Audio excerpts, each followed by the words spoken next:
Ang hinintay ng lahat, ang makitang magkasama sa isang frame sina Sarah at Jobs. Hi guys! Again, it's me, Vinals TV. So for today's update guys, pag-uusapan natin ang muling pagkita at magkasama sina Sarah at Jobs. Pero bago ang lahat guys, huwag niyo munang kalimutang i-subscribe at i-hit ang notification bell button para updated kayo sa mga bago kong upload. So ayun nga guys, ang hinintay ng lahat, ang makitang magkasama sa isang frame sina Sarah at Jobs. Spotted ang dalawa na magkasama sa Spikers Coffee House.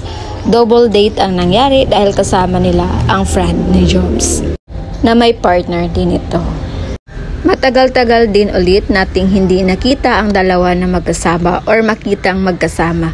Although may mga napag-alaman tayong mga haka-haka na magkasama sila, pero yun ay pinagtagpi-tagpi lamang ng mga Detective Conan. Pero ngayon sa kanilang post, layag na magkasama sila.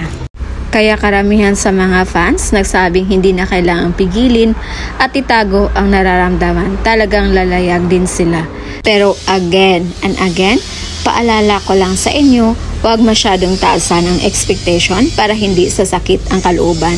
Kung ano man ang magiging ending nito, kung ang as a friend lang ba talaga yung samahan nila. Pero for me, if you ask my opinion, they are more than a friend. Pero ready akong i-take ang rest kung sakaling magkumari nga lang sila. Masaktan man, at least prepared and aware ako. Kaya malakas ang loob ko na higit pa sila sa magkaibigan. So, yun muna yung pa-update natin guys. Again, this is Vinals TV. Thank you for watching.